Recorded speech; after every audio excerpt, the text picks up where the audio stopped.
Good morning. We have been hearing about Canadian values day in and day out. And sometimes I feel that the Canada and the Canadians look increasingly out of the depth when they're muttering about the progressive values and talking about the progressive values in a world where terribly regressive things are rapidly unfolding on the ground. There seems to be disconnect somewhere. The number of the times Canadian values has been uttered by the Prime Minister, Justin Trudeau, his ministers, his spokesperson, and the press releases in more than 2 years since the Liberals were elected, and the numbers so high that it cannot even be counted. We'll be lost if we started counting the number of times we have heard Canadian values. It is too fast for human mind to comprehend.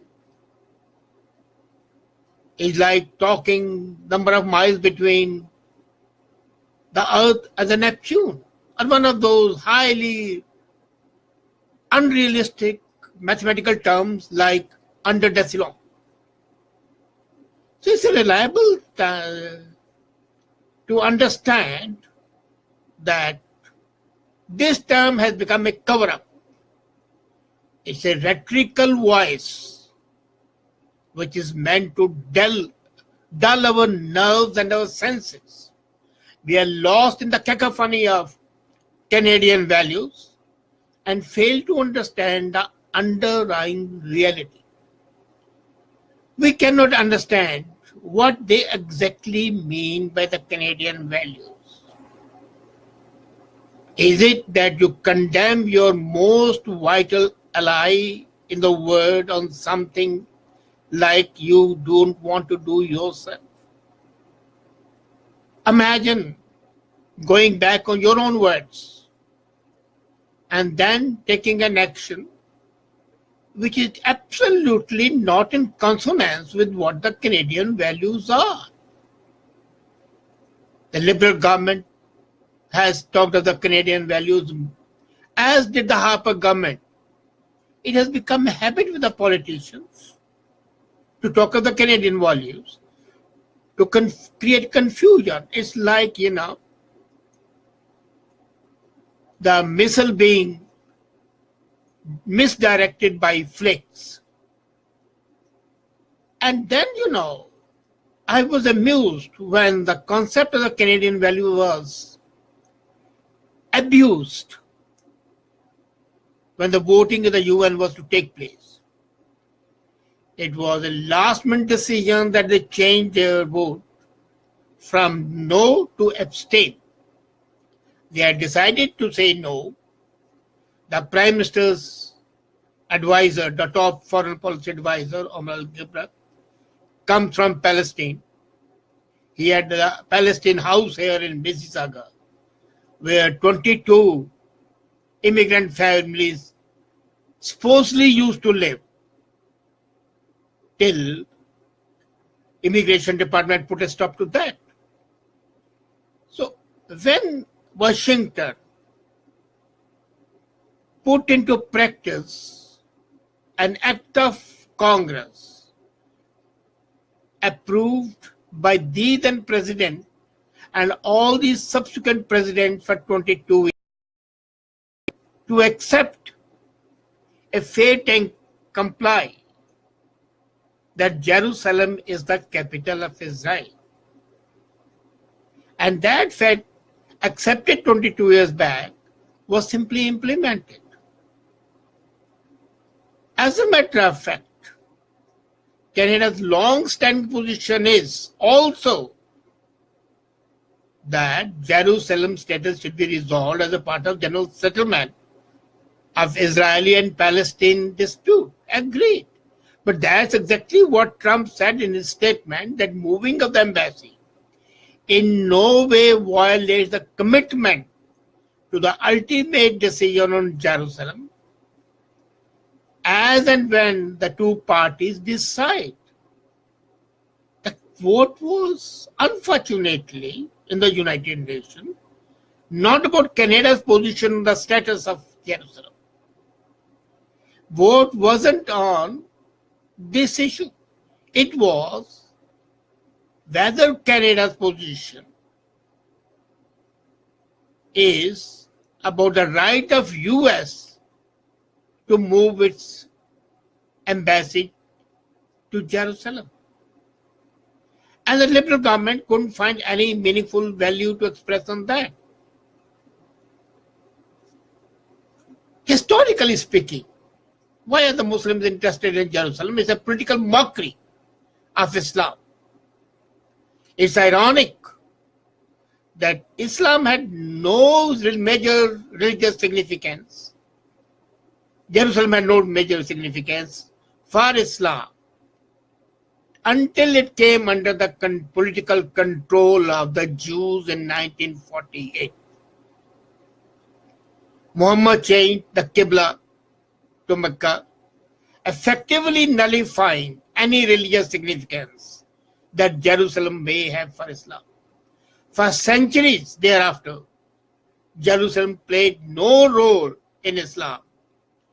In the 13th century, Ibn Taymiyyah, a major Muslim cleric, an ideological godfather of modern-day Wahhabism, wrote extensively about Jerusalem, and he was very clear every time that Islam had only two holy cities.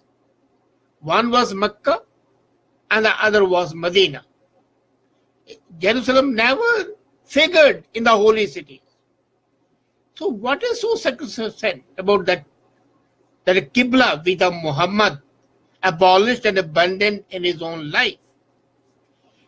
As a matter of fact, it's a political ploy of Arabs who have created a separate identity as a nation of Palestinians who are nothing else but Arabs. Like Jordanians are Arabs, Syrians are Arabs, Palestinians are Arabs.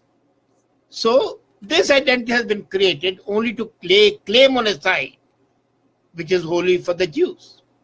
Now, coming to the text of resolution brought before the United Nations, explicitly expresses regret at these recent decisions regarding the status of Jerusalem. And it declares that such decisions must be null and void and be rescinded. As I said earlier, this raises the question about the sovereignty of USA, that another body can rescind its decision, which is not possible. Madam Freeland, spokesman, was willing to say that the resolution of the UN was completely out of line. This is what he admitted, and yet he did not vote for it. He said, we are disappointed that it's one-sided, but it is. And then if it's one-sided, where the Canadian values that you're voting partly in favor of that resolution. By abstaining, you are making your choice known that you are neither for it nor against it. And we are aware that silence is half consent. In any court of law or in any public opinion, when you keep quiet, you are half agreeing to it. So it was a one-sided resolution as described by the ambassador, and yet you stand mute. Now let's come back. This unjust resolution works against peace, and they took no stand. And the Canadian values say that you take a stand for the right. So why were the Canadian values sacrificed? Well, come back to the slogan that goes that in an era of undefined beliefs on important questions,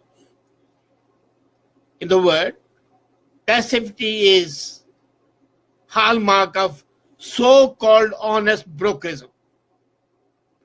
But this hypocrisy cannot be called a Canadian value.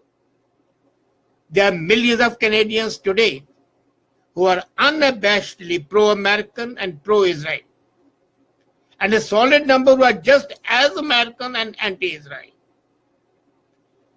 And they do not have anything to do with the default position of anti-Israel.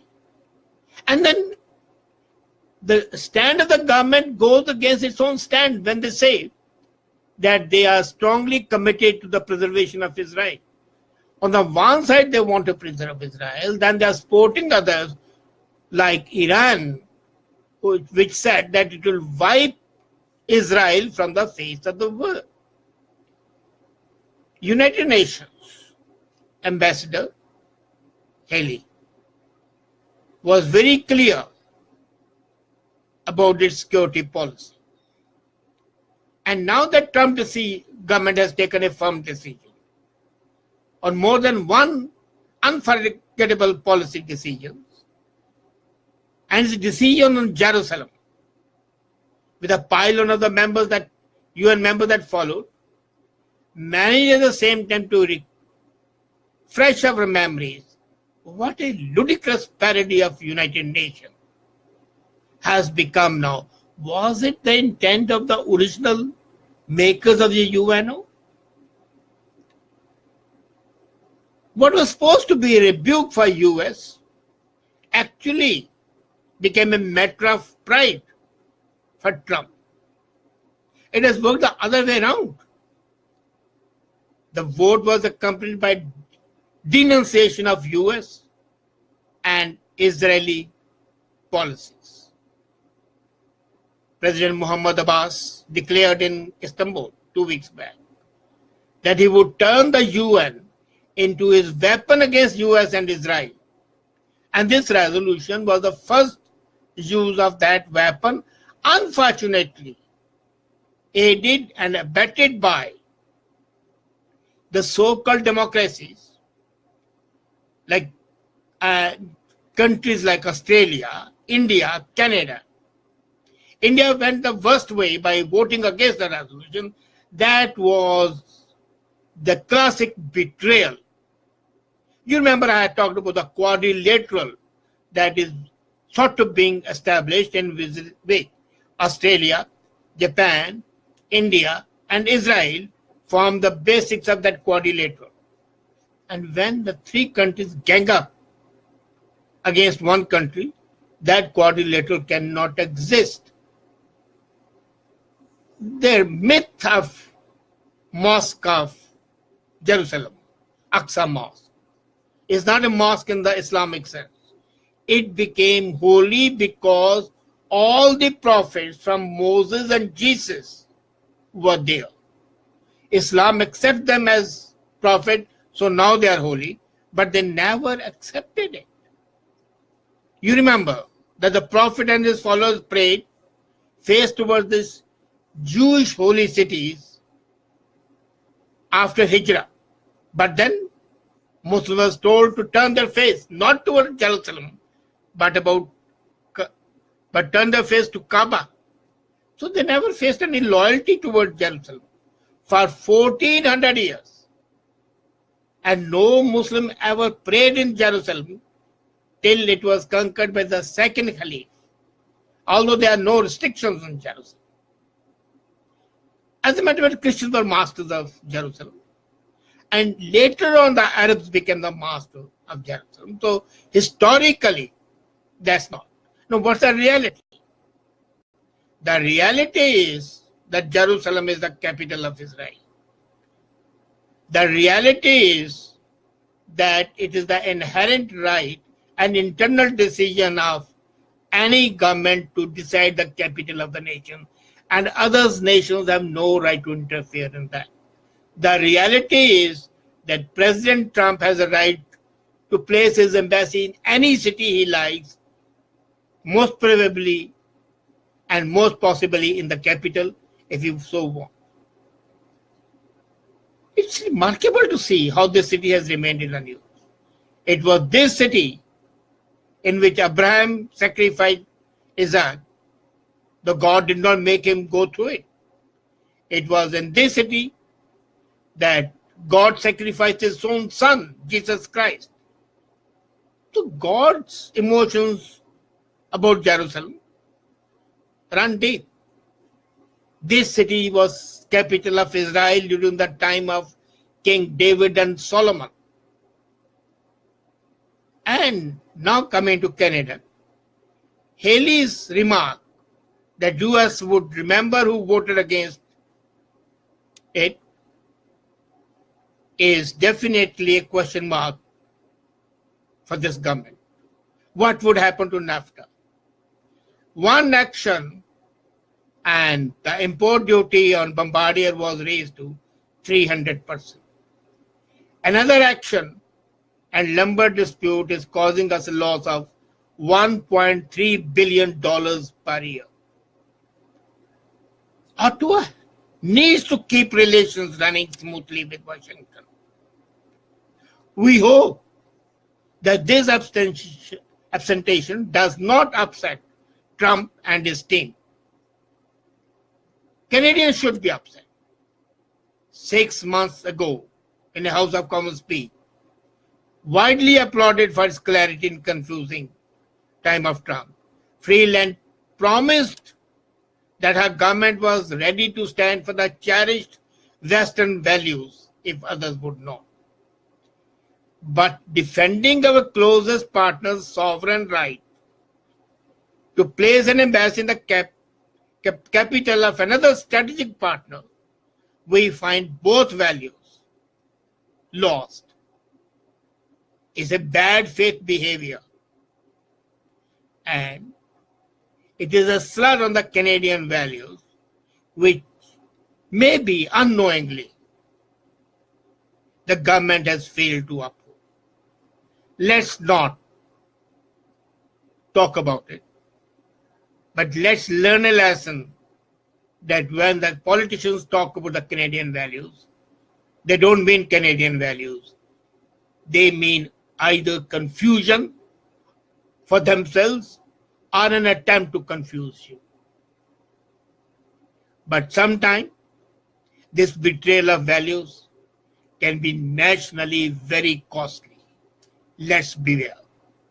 Thank you.